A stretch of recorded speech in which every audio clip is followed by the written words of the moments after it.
Blessings, a community of spouses and future spouses to be. Coach T here with you on today. And as promised, when I came on and spoke with you a few weeks ago, I said I wanted to make sure that I am feeding God's people. And so normally you see me on Saturdays. I come on every Saturday to do my Lent Bible study with Abigail.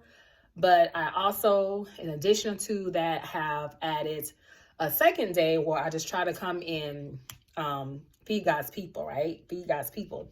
And so today, I wanted to share with you how blessed I was in church on today and what something I learned today, and I want to kind of share it with you as well. Now, it's crazy because I already do that, but I didn't know it was like an actual format of doing it. And so I want to show you that formula, and you probably can go and look online and see it because it is there.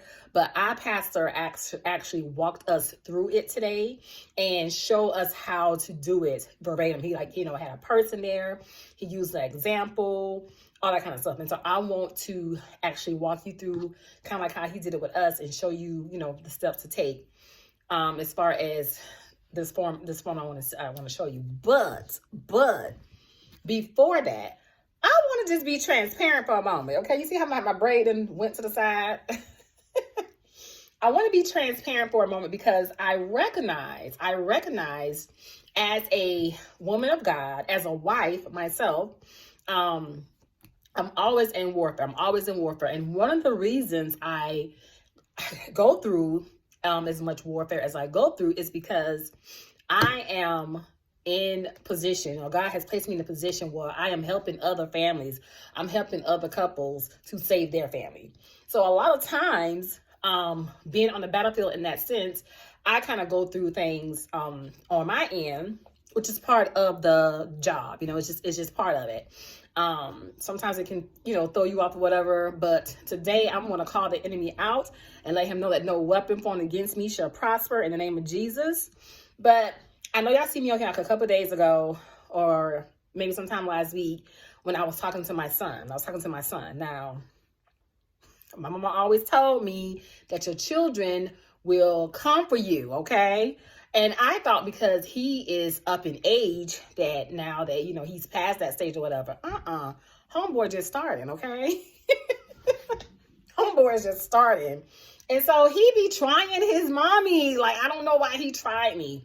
And yesterday was crazy because I sat at this same table like all day doing God's work, okay? I sit at this table doing God's work. I sit at this table working on my book. I sit at this table working on some paperwork and working on, some clients that I have to, see later in this week. I sit here working on that all day.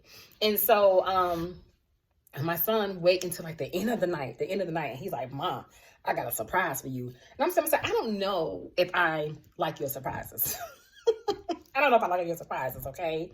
I got a surprise for you. And baby, when he told me what he said to me, I said, Jesus, take the wheel on that, okay? Just take the wheel on that, because ain't nobody got time for that foolery, okay? And so at that moment, I recognized that the enemy is using all type of tactless tricks, whatever he can use to get you thrown off guard. And so this is what I want to come and share with God's people today, based off of what that knucklehead of mine shared with me. As people of God, as children of God, we have to recognize and understand that God holds us accountable for the things that we do not know. God holds us accountable for the things that we do not know. And just because you may go to church and you may hear a good sermon, or you may, listen to some praise and worship every now and then, God still holds us accountable for what we don't know. And as a mother, I mean, even when my son was, especially him, my younger son, he kind of like, abide. He goes along. But my oldest one, I've been trying to get him to read his Bible since he was a little boy. Okay, we've been struggling with that. Like, he just so rebellious in that area for some reason. And it's not that he don't love God, or he don't have a relationship with God, or he don't know about God. He pays his tithes. He does all those things. But to get him to actually open up a physical Bible and read it, or even the Bible app. We even went to the pastor one time, and the pastor even told us, well, if you don't read it necessarily on your, a physical Bible, let it read to you. You can get you a Bible app, and you can let it, read back to you or whatever. And so, I've been trying everything to get this little boy to read this Bible. Okay. Bought him a book, like a little fancy little book that, something like that he would just kind of like look through or whatever. And it had like all these wonderful, he just listen. All right. And so in that time, I just felt like God wanted me to share. And it was just so crazy how I went to church. And that's what we was talking about today, about this is the time for us to get healthy. I've been talking about this is the time for us to patch up our heart. This is go time. Now today, I'm telling you, this is the time in the hour for you to get spiritually healthy.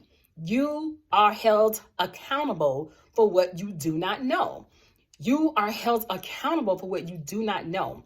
All right. And so God is saying, my people are lacking, failing, not getting to the place they want to get to because of their lack of knowledge.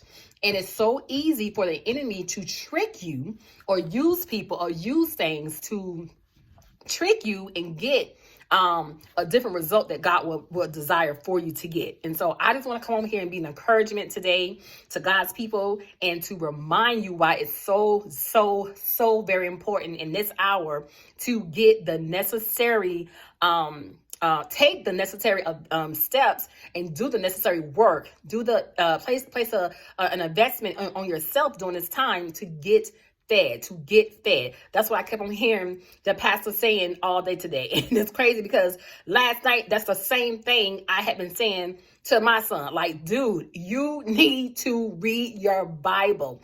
You need to read your Bible. People would trick you. You are at an age, I'm trying to explain to him, you are at an age, you are, you're a black young man.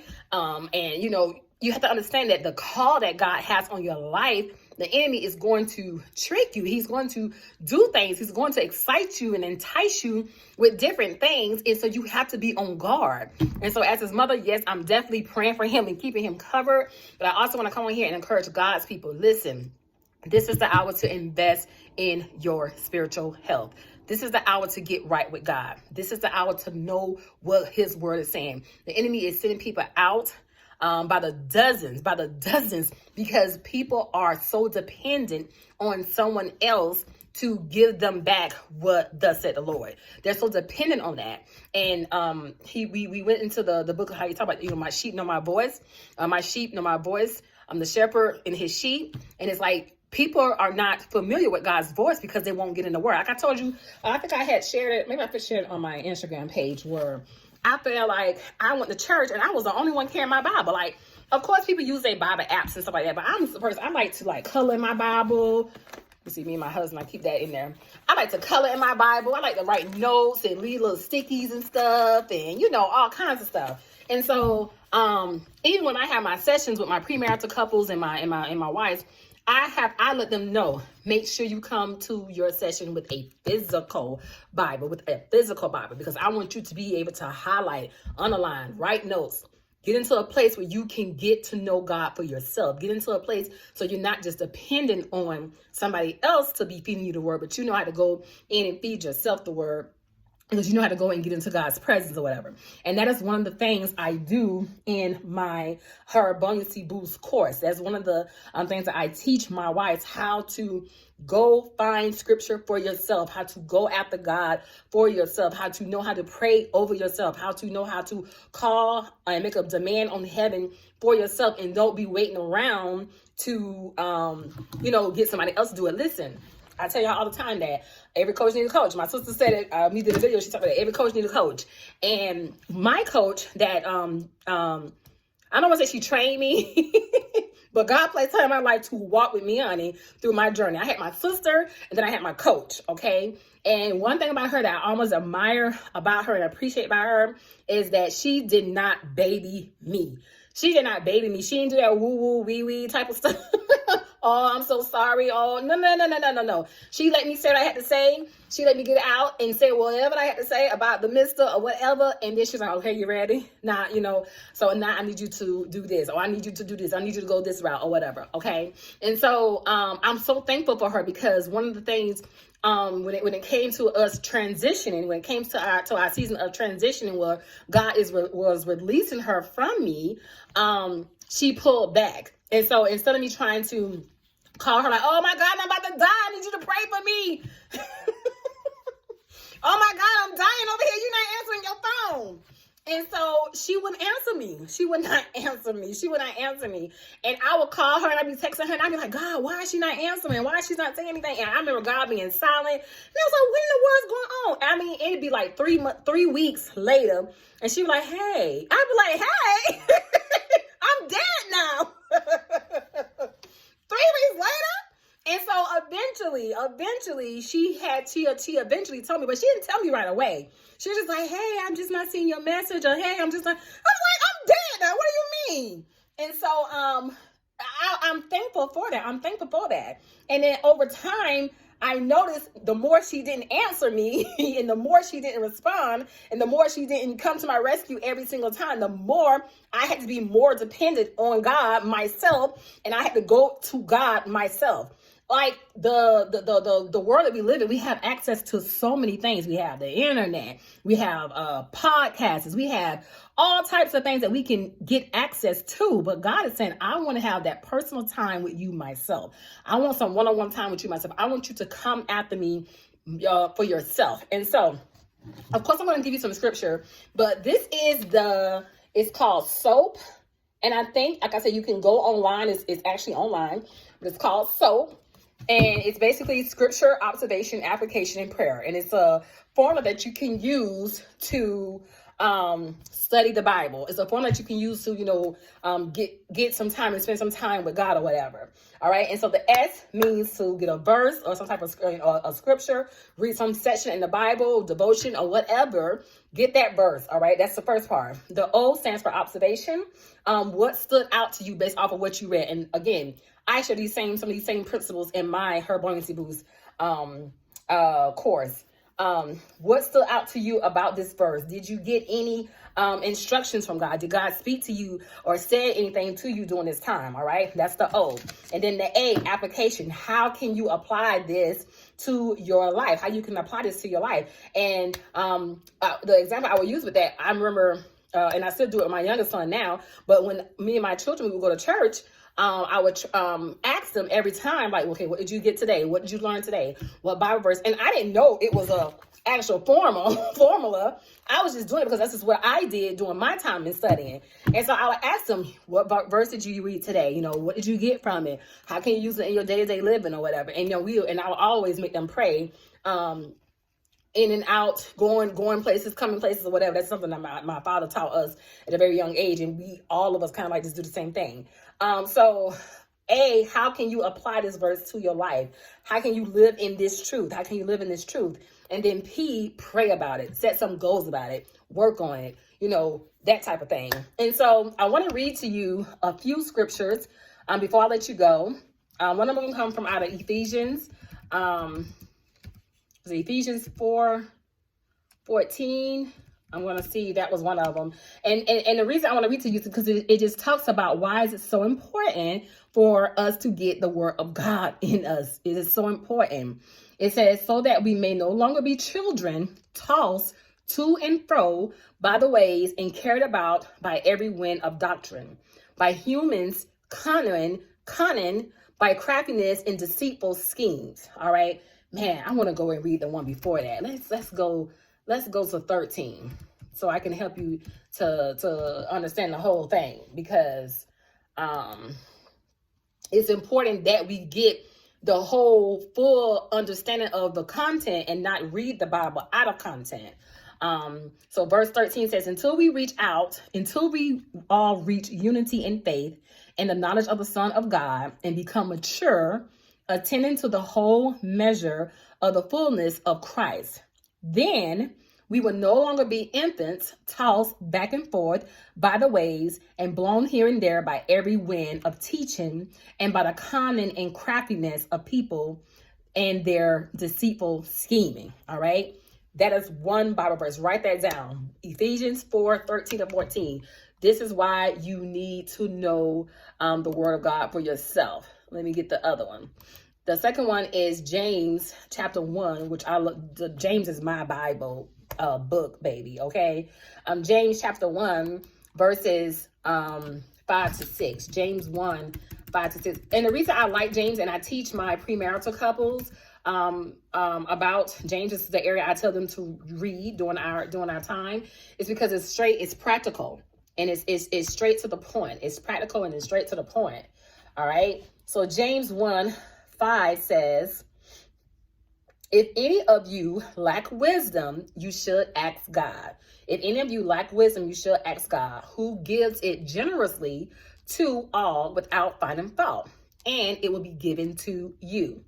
Verse 6, but when you ask, you must believe and not doubt, because the one who doubts is like a wave of the sea, blown and tossed by the wind. There go that blown and tossed again, that tossed to and from. All right. That is James chapter 1, verses 5-6. Let's go to Hebrews 4:12. And again, I like to share more content than points because I feel like the Bible preaches itself. And so I like to share a lot of Bible so you can go back and read it yourself. Did I get that wrong? Hebrews 4 and I must did that wrong. Oh, I spelled it wrong. All right, so Hebrews 4:12 says, for the word of God is alive and active. For the word of God is alive and active, sharper than any double-edged sword. It penetrates even to dividing soul and spirit, joints and marrow. It judges the thoughts and attitudes of the heart. Man, God's word is powerful. God's word is powerful is what it's telling you. All right. And then the last one I want to read to you is 2 Timothy chapter 3. Let's go here. 2 Timothy chapter 3, verses 15-17. All right. And 15 says, and how from infancy, you hear how they keep on talking about empathy, all right? It's like you start off as babe, and God's trying to get you to that mature place so you can know how to get to his word, know what his word, get an understanding of his word as you walk through the different stages. And how from infancy you have known the Holy Scriptures, which are able to make you wise for salvation through faith in Christ Jesus. All Scripture is God-breathed and useful for teaching, rebuking, correcting, and training in righteousness, so that the servant of God may be thoroughly equipped for every good work. All right? So that we may be thoroughly equipped for every good work. Listen, spouses and spouses to be. God holds you accountable for what you do not know. God holds you accountable for what you do not know. Get wisdom, get knowledge in this hour. It is imperative. It is imperative for your day-to-day living. Listen, God is coming for us in this season, and he is trying to get us prepared and ready for what's to come. This is your hour to get spiritually healthy. This is your hour to get spiritually healthy. And I want to be an encouragement to you to make sure that you are doing your daily bread. All right. I will talk to you guys soon. Blessings.